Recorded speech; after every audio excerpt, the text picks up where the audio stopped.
Hello friends, I am Dr. Asa Kumari, Associate Professor in Department of Home Science, Ranchi University, Ranchi। आज मैं दोस्तों आपके साथ बात करना चाह रही हूँ झारखंड के प्रसिद्ध कुछ व्यंजनों के बारे में, जो कि यहाँ काफ़ी प्रसिद्ध है। जैसा कि हम सभी जानते हैं कि झारखंड अपने प्राकृतिक संसाधनों के से भरा पूरा है and the majority of population in Jharkhand is tribal population. तो यहाँ ज़्यादातर जो यहाँ की जनता है, पॉपुलेशन है, उनमें चावल मुख्य भोजन के रूप में इस्तेमाल किया जाता है। और हम सभी जानते हैं कि किसी भी राज्य में के जो मुख्य व्यंजन होते हैं वो वहाँ के उपज, वहाँ के मौसम, वहाँ के रीति रिवाज पर आधारित होते हैं। तो यहाँ पर हम देखते हैं कि जो मुख्य व्यंजन है, ट्रेडिशनल जो कुजीन है यहाँ के, वो ज़्यादातर चावल के बने हुए होते हैं। इसके अलावा जो ग्रीन लीफी वेजिटेबल्स हैं, जिससे कि हमारा झारखंड स्टेट काफ़ी रिच है, तो उन सभी का उपयोग यहाँ के मुख्य व्यंजनों में किया जाता है। तो यहाँ में कुछ यहाँ के मुख्य व्यंजन जो काफ़ी प्रसिद्ध हैं और सभी घरों में लोग बनाते हैं, जो भी उनके कस्टम्स होते हैं या विवाह के मौके पर या उत्सव के मौके पर, तो इन व्यंजनों का इस्तेमाल किया जाता है। तो उसमें जो मुख्य व्यंजन है, उसमें पहला है धुसका, जो कि चावल से बनता है। ये चावल को भिगोकर उसका पेस्ट तैयार किया जाता है और फिर उसे कुछ घंटे छोड़ दिया जाता है, जिससे कि वह थोड़ा फर्मेंट हो जाता है। और फिर फर्मेंट होने के बाद फिर उसे डीप फ्राई किया जाता है, जस्ट लाइक अ पैनकेक। तो और इसे फिर चना आलू की सब्ज़ी के साथ परोसा जाता है। फिर इसके अलावा अदर भी वेजिटेबल्स के साथ इसे लोग खाते हैं। तो यह व्यंजन काफ़ी डिलीशियस होता है और चूँकि इसे फर्मेंट किया जाता है तो इसमें विटामिन्स भी प्रचुर मात्रा में होते हैं।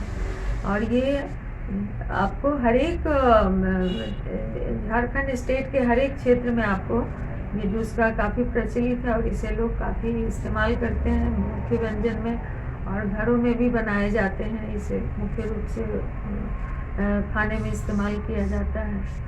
दूसरा जो मुख्य व्यंजन है वह है पिट्ठा, जो कि चावल से ही तैयार किए जाते हैं। और ये एज ए स्वीट डिश भी इसे इस्तेमाल किया जाता है और नमकीन व्यंजन के रूप में भी इसे इस्तेमाल किया जाता है। इसमें चावल का डो तैयार किया जाता है और फिर इसमें या तो अगर नमकीन बनाना है तो उसके अंदर दाल को पीस करके और फिर उसमें सॉल्ट, ब्लैक पेपर और मसाले ये सब मिला के फिर उसे स्टफ़ करते हैं। अगर इसे मीठा में के रूप में बनाना है तो फिर इसमें जैगरी का प्रयोग करते हैं और इसे चावल को गूंद करके और उसके अंदर लोई बना के उसके अंदर स्टफ़ करके और फिर इसे बॉयल किया जाता है पानी में, और बॉयल करके फिर इसे गरम गरम चटनी के साथ परोसा जाता है। तो यह भी काफ़ी डिलीशियस और हेल्दी भी होता है, क्योंकि बॉयल होता है, इसमें पल्सेस का इस्तेमाल होता है। इसके साथ आप वेजिटेबल्स के साथ भी आप खा सकते हैं। चटनी में मुख्य रूप से पुदीना या धनिया पत्ता की चटनी का उपयोग होता है। तो यह भी डिलीशियस होता है और काफ़ी यहाँ प्रचलित है। और पिट्ठा, वैराइटीज़ ऑफ पिट्ठा इसमें बनाया जाता है। जैसे चावल के आटे का भी पिट्ठा बनता है, मड़ुआ का पिट्ठा बनता है।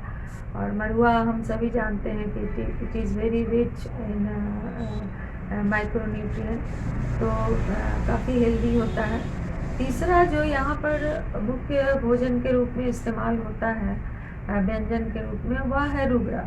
रुबरा is a variety of mushroom, और इसे जो बनाया जाता है उसी प्रकार से बनाया जाता है just like preparation of mutton और नॉन वेजिटेरियन फूड। तो इसका जो टेस्ट होता है वह जस्ट लाइक मटन और चिकन, और इसे बहुत डिलीशियस होता है। और इसे काफ़ी सारे भोजन में इस्तेमाल किया जाता है, खाया जाता है रोटी के साथ, पराठा के साथ या चावल के साथ इसे इस्तेमाल किया जाता है। इट इज़ वेरी पॉपुलर रुबरा इन झारखंड। तो it is very rich in macronutrient minerals से काफ़ी रिच होता है, रिच इन प्रोटीन जो कि बहुत हेल्दी होता है। तो ये काफ़ी पॉपुलर है और इसका यहाँ पर काफ़ी लोग बरसात के समय में it is available in this season और इसे काफ़ी उपयोग में लाया जाता है। तो rubra is very famous in Jharkhand. इसके अलावे आपको राइस से जैसे छिलका रोटी है, इट इज़ ऑल्सो पॉपुलर। छिलका रोटी भी चावल के आटे से तैयार किया जाता है और इसे सब्जी के साथ खाया जाता है।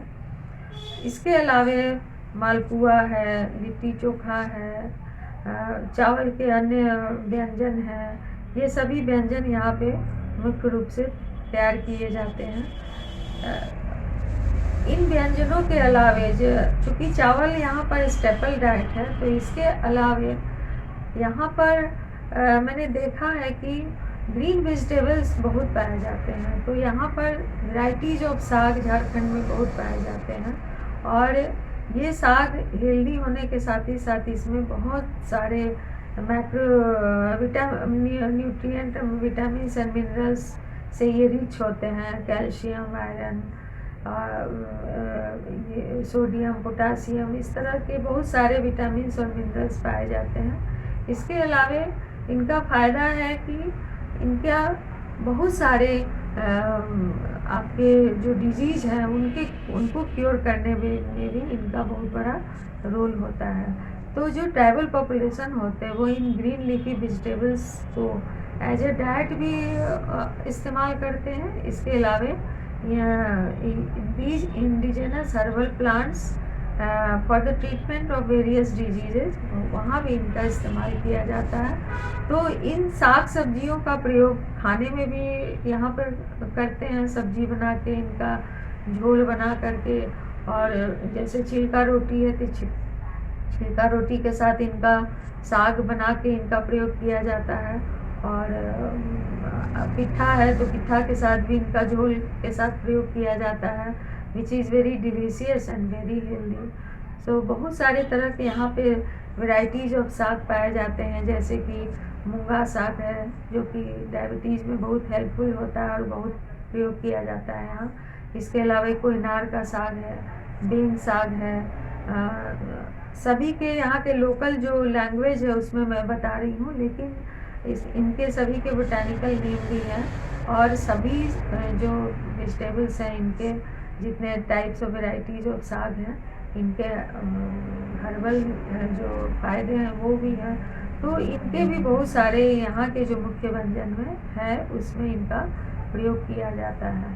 तो हम देखते हैं कि यहाँ पर आदिवासी पॉपुलेशन में और झारखंड स्टेट में बहुत सारे तरह के यहाँ के जो ट्रेडिशनल व्यंजन हैं उन व्यंजनों में यहाँ पर चावल, मकई, मड़ुआ इनका प्रयोग बहुत आयत से किया जाता है और इनके बहुत फ़ायदे भी हैं। अगर हम देखें इन न्यूट्रिशनल पॉइंट ऑफ व्यू से तो हेल्दी भी होते हैं और इसीलिए हम देखते हैं कि ट्राइबल पॉपुलेशन में कि हेल्थ पॉइंट ऑफ व्यू से हालांकि बहुत सारे तरह के यहाँ पे प्रिवलेंट डिजीजेज हैं, हेल्थ प्रॉब्लम्स हैं, इनके बावजूद यदि इन ग्रामीण क्षेत्रों में हम इनको न्यूट्रिशनल नॉलेज के बारे में अवेयर करें तो ये सारे जो रिच सोर्सेज हैं हमारे ग्रीन वेजिटेबल्स के और खाद्य पदार्थ के, तो बहुत सारे तरह के हम न्यूट्रिशनल डेफिशिएंसी को कम कर सकते हैं। तो आई थिंक ये मेरा वीडियो काफ़ी हेल्पफुल होगा जानकारी के लिए कि यहाँ पे क्या क्या मुख्य व्यंजन हैं।